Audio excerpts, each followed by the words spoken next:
Tieto sa nekrájajú podľa obrázkov, lebo stroje máme v 3 rozličných priemeroch a tento stroj bol urobený len na jeden z nich. Takže by nám to aj tak nesedelo.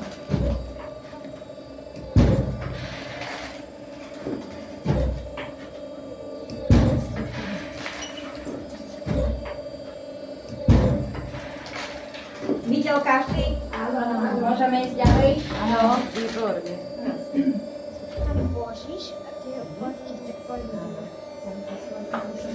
To je ako ten dierkovač. No, asi tak, áno. Nôž, keď sa stroj zapne, v určitých intervaloch sa pohybuje hore dolu a krajárka Katka musí šikovne otáčať tú veľkú oblátku tak, aby pod ten nôž dostala tú hostiu presne na ten kruh.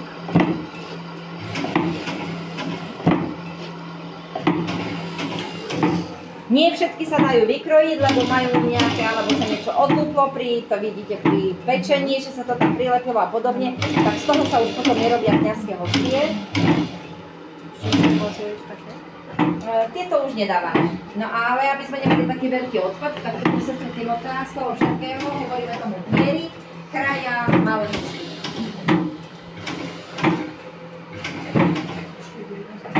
Ešte jednu skutečnú.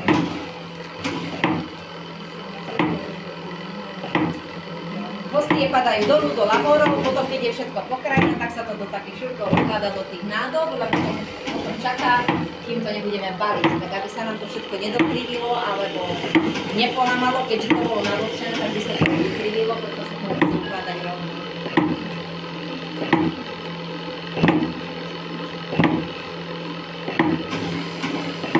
Môžeme ísť ďalej? Môžete takto až tam k radiátoru. Pozor, pozor, pozor.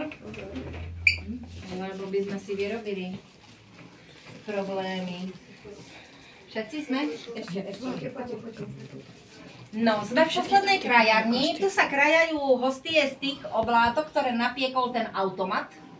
Tieto hranaté. Používa sa na to takýto rám, kde sa vloží 50 plátov. Z dvoch strán sa upnú, aby sa tam veľmi nepohybovali hore-dolu.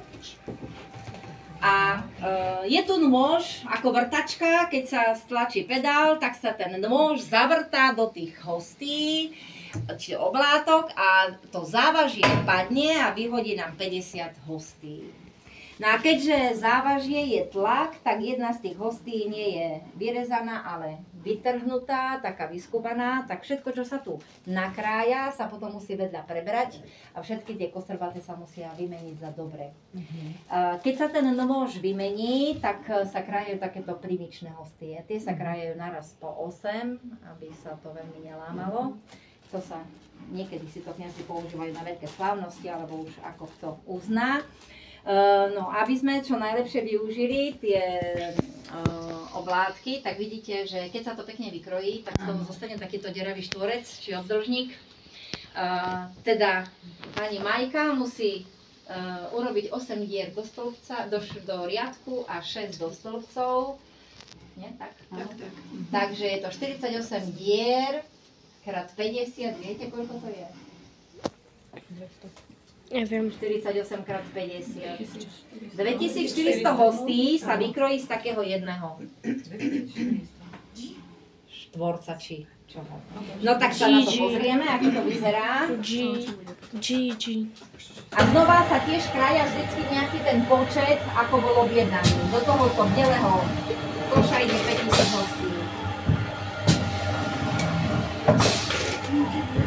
Ten rám sa musí držať, lebo keby sa pustil, tak by ho ten nôž točil dookola. Nôž je horúci a ostrý, takže bezpečnosť pri práci je veľmi dôležitá.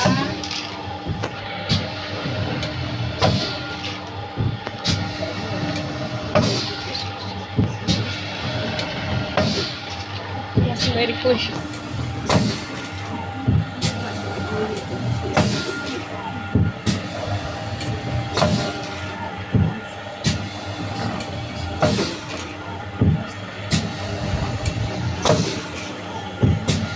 Videl každý, môžeme ísť ďalej.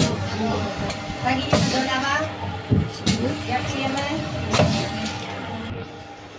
to, dáme to do takých vriec a Neviem, mám chodia, lebo je to bez teda je to kyseliny, mnohým to zdravotne pomáha. Mnohí kňazi si to prídu zobrať, hovoria tomu ministranské čipsy. Takže aj sú takí ľudia, ktorí prídu, popýtajú si drce tých obrezkov a doma to majú. Čo naša cizka? Toľko veľa krabíc a toľko veľa oplátník. No ty povie, chápeš, toto všetko je podľa V oblátov. kaviarni sú tu také špeciálne stoly, na ktorých sa vlastne všetky tie koše, ktoré tu pani Majka nakrájala, vysypú a všetky tie kosterbaté, alebo niekde sa tým tlakom praskne niektorá, všetko sa to musí dať preč. A vytriediť. Keď sa to dá potom do toho koša, ten akoby odpad sa odváži a dováži sa také isté množstvo dobrých hostí, aby v tom koši bolo 5000 hostí. Lebo toľko si niekto objednal, teda toľko potrebuje dostať. A keď sa to všetko preberie, tam na tom druhom stole to do zajtra stojí, lebo keďže to bolo navlhčené, tak to musí trochu preschnúť, skôr ako to dáme do tých krabíc. No a môžem? A potom my už teda vieme, že do akej krabice nám aké množstvo vojde, tak tuto máme objednávku, že kto si chcel 3000 malých hostí a 300 kňazských hostí.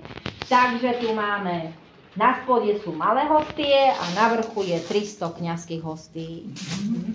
Keby chcel ešte niekto primičné, tak sa to dá ešte vrstva papiera a na vrch sa dajú tie primičné. Všetko sa to zabalí, zaviaže, tamto vzadu je expedícia. A 2-krát v týždni prichádza poštové auto, ktoré to porozváža na adresu, kde sa to objednalo. Takže toto je ten celý proces toho, aby sa k nám dostala malá hostia. Možno je dobre si uvedomiť, že je úplne jedno, koľko tých hostí potrebujeme. Celý ten proces musí byť hotový. Alebo teda kompletný, lebo nedá sa nič vynechať. Či chceme len 100 hostí, alebo chceme 100 000. Páčilo sa vám to? Áno. A čo sa vám najviac páčilo? Všetko. A čo si myslíte, ktorá tá práca je najťažšia? Táto. Neby No, som. na všetko treba veľkú zručnosť, veľkú trpezlivosť, Počítanie.